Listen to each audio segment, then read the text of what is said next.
cada vez hay más presiones por el acuerdo con el Fondo Monetario Internacional. Hace un ratito Mariano contaba que Santiago Cafiero viajó a Washington para reunirse con el secretario de Estado, asesor de confianza de Joseph Biden, para ratificar y explicar la agenda y la intención de pagar el Fondo Monetario Internacional. Pero por otra parte también, este fin de semana distintos medios de comunicación importantes del mundo hicieron eco de lo que está pasando en Argentina, del no acuerdo por ahora con el Fondo Monetario Internacional, la economía también, como está en la Argentina. Bueno, los mismos bonos se derrumbaron a falta de este horizonte claro con respecto al Fondo Monetario Internacional. Los días pasan, los tiempos también se acortan. ¿Y qué va a pasar también, no, con este acuerdo millonario que tenemos con el FMI? Vamos a conversar con Pablo Pero, economista tucumano. ¿Cómo estás, Pablo? Buen día.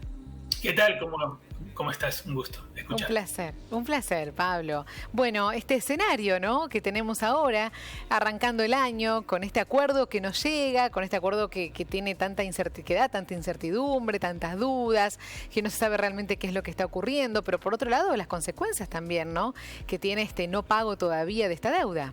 Sí, así estaba pensando un pequeño ejemplo para ilustrar a la audiencia sobre el rol del FMI y cómo nos afecta esto en la economía provincial, nacional. Imaginen que el país es una pequeña familia que vive en un departamento que tiene muchas deudas con los bancos, y un día los bancos les dicen no te voy a pagar más. Y ante esa situación, no te voy a financiar más. Entonces, ante esa situación donde la familia esta tiene que cancelar las deudas con los bancos, no tiene cómo seguir, le pide plata al consorcio del edificio, imagínense. Y el consorcio, que lo conoce de cerca a la familia, le dice, bueno, yo te presto, y con la plata que le presta el consorcio, la familia logra desendeudarse de la situación que tenía con los bancos. Pero ahora resulta que la familia le debe a todos los vecinos de ese consorcio. Bueno, ese consorcio sería como el concierto de naciones del mundo, y entonces imagínense que para la Argentina salir a cualquier instancia de las acciones internacionales en deuda con el FMI implica que siempre le van a estar diciendo, bueno, estás en deuda conmigo. Imagínate que esa familia sale de su departamento a la reunión de consorcio, va a la puerta, quiere salir de su casa, y aquellos que le han prestado y que viven con él, son el consorcio, el conjunto de naciones, le están exigiendo que se ponga al día. Entonces, por lo tanto, se va a complicar las acciones internacionales de la Argentina si uno no cumple con lo que le han prestado ese conjunto de naciones que se representa a través del FMI. Y bueno, en cuestiones prácticas tiene las consecuencias, por ejemplo, de que hay muchos programas, como por ejemplo del Banco Interamericano de Desarrollo o de otros países, como ser que están a través del Club de París, por ejemplo, que están todos relacionados al concierto de naciones y por lo tanto al FMI, y todos estos financiamientos, que son el único financiamiento externo que tiene hoy la Argentina, porque sigue sin recibir financiamiento privado externo. Entonces, el único financiamiento que llega, que son de los organismos internacionales, ahora se vería posiblemente hackeado ante la falta de un acuerdo con el FMI. Bueno, y esa es un poco la situación. Viste que el presidente dijo que es importante la aceptación de Joe Biden, pero que no es indispensable para llegar a un acuerdo. Pero por lo que contábamos recién, Santiago Cafiero ahora viajó a Washington justamente para reunirse con el asesor de Biden. ¿Cuán importante es esa reunión? ¿Qué puede pasar a partir de ahí? Mira, Estados Unidos es fundamental, tiene 16,5% de los votos dentro del FMI, o sea que, y es el que más tiene, claro, digamos, el peso más importante. Incluso de las naciones más importantes, de las 6 naciones más importantes, tienes casi el doble que la segunda que le sigue. Entonces, sin un visto bueno de Estados Unidos, yo te diría que es prácticamente imposible avanzar, digamos, porque ellos son un club mucho más unido de estos países importantes, claro, que difícilmente tomen una postura diferente entre ellos. Y bueno, claro, ojalá que Cafiero pueda avanzar. Sin embargo, yo creo que lo importante es alguna especie de compromiso del gobierno argentino de realmente querer avanzar en acomodar las cuentas fiscales. El ministro Guzmán hizo una presentación ante los gobernadores hace 2 semanas y básicamente dijo, nosotros queremos avanzar, pero no queremos hacer un ajuste fiscal o no queremos ir reduciendo el gasto o reduciendo el déficit fiscal como nos lo pide el FMI. Para nosotros eso sería malo para el crecimiento, dice el ministro, y sigue apostando a la emisión, si se quiere, y a un déficit fiscal importante. Ahí la pregunta sería si realmente seguir apostando a la emisión y a la inflación es un camino para un crecimiento económico. Si uno mira los últimos 20 años de la Argentina, el gasto público se ha casi duplicado o se ha aumentado en más de un 50% en términos de la economía, y la pobreza no ha parado de crecer.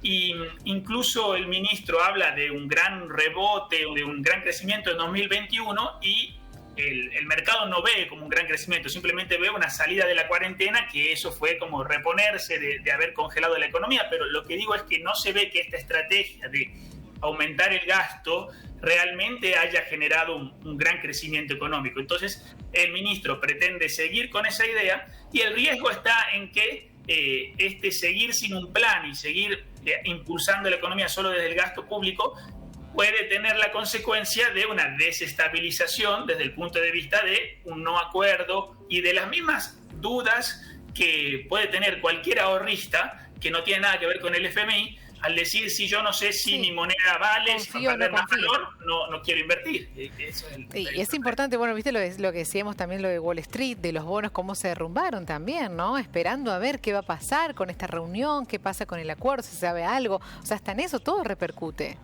Todo repercute, te diría, el Wall Street sin duda fue muy importante, pero también te diría que repercute en el sentido de que el mismo inversor local que quiere invertir en la economía real duda cuando ve que no hay un plan claro para la economía argentina. Entonces ese que iba a poner un negocio también dice, bueno, pero mis pesos, ¿va a haber una devaluación o no? ¿Cómo va a estar el salario de la gente? ¿Voy a poder recuperar la inversión? Entonces no invierte y entonces ahí se va afectando también la actividad económica. En ese sentido, en darle claridad al futuro, es que serviría el acuerdo con el FMI. Posiblemente sea un poco más de ajuste de lo que le gustaría al ministro Guzmán, pero ganaría mucho por el lado de darle cierta certidumbre al marco futuro. Claro. Y el problema de seguir aplazando a veces los ajustes es que algún día lo tenés que hacer. Si no lo haces en 2022, lo tenés que hacer en 2023, más difícil aún, porque un año de elecciones, difícilmente el gobierno quiera ajustar las cuentas en 2023. Claro, es indispensable tener certezas, ¿no? Porque Exacto. se está esperando mucho, y como vos le decís, de los inversionistas, del mismo pueblo argentino, hasta los mismos otros. Hay que tener una certeza, aunque duela, aunque cueste, aunque no sea lo que más nos conviene y nos gustaría, pero saber algo concreto que va a pasar. Así es. Mira, en cuanto a pagos, para darle un ejemplo de por qué los tiempos apremian, el gobierno ha estado cancelando pagos con los organismos internacionales en los últimos meses y ahora en febrero tiene unos pagos con el Club de París y para el 22 de marzo sería un primer pago con el FMI.